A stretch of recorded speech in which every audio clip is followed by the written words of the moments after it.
Kenapa kita memiliki generasi kemiskinan? Hal ini terjadi karena mereka memiliki kesulitan dalam mendapatkan.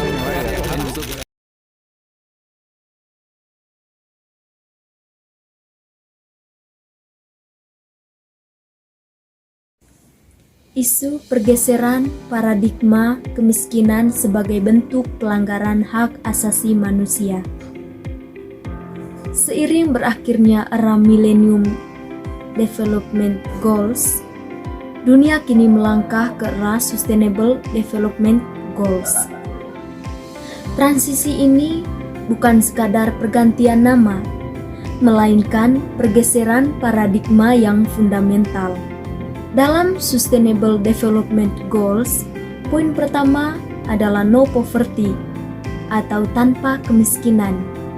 Ini berarti bahwa dunia bersepakat untuk meniadakan kemiskinan dalam bentuk apapun di seluruh penjuru dunia. Namun, poin yang paling mendalam adalah bagaimana perubahan cara pandang kita. Kemiskinan kini dipahami sebagai bentuk pelanggaran hak asasi manusia. Mengapa demikian?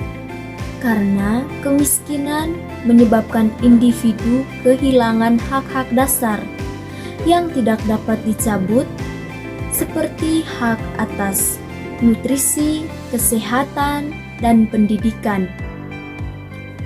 Dari perspektif hak asasi manusia, kemiskinan bukan lagi sekadar angka statistik, melainkan kondisi di mana jiwa dan martabat manusia terancam. Sustainable Development Goals dianggap jauh lebih baik dari Millennium Development Goals karena didasari oleh prinsip-prinsip hak asasi manusia yang lebih kuat dan inklusif,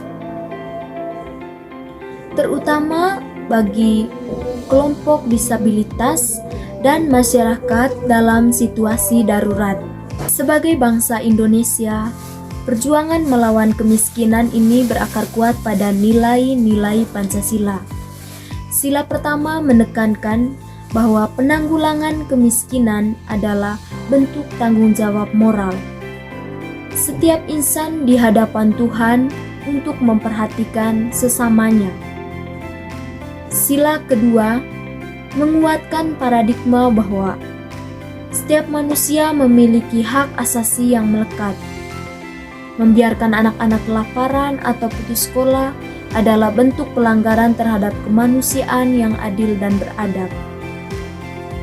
Sila ketiga itu mengingatkan kita bahwa kemiskinan adalah tanggung jawab bersama. Persatuan nasional diperlukan di sini. Sila keempat terwujud dalam komitmen politik pemerintah seperti pembentukan Tim Nasional Percepatan Penanggulangan Kemiskinan dan keterlibatan masyarakat dalam memonitor keberhasilan pembangunan.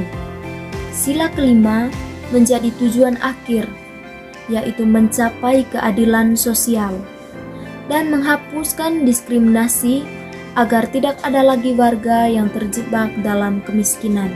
Melihat realita ini, kita menyadari bahwa penanggulangan kemiskinan bukan lagi sekadar kedermawanan atau bantuan sukarela, melainkan sebuah kewajiban hukum dan moral. Secara historis, profesi pekerjaan sosial lahir dari masalah ini dan kini dituntut untuk berada di garis depan dalam mengawal hak-hak masyarakat miskin. Dari refleksi tadi, kita beralih ke aksi nyata. Apa yang dapat kita lakukan? Tentunya pengawalan dana. Bagaimana kita harus pastikan penggunaan dana yang besar benar-benar digunakan untuk pemberdayaan masyarakat berskala lokal. Jangan sampai terjadi korupsi. Lalu yang kedua, mendukung program-program yang secara eksplisit menyasar kelompok rentan dan anti diskriminasi sesuai prinsip Sustainable Development Goals.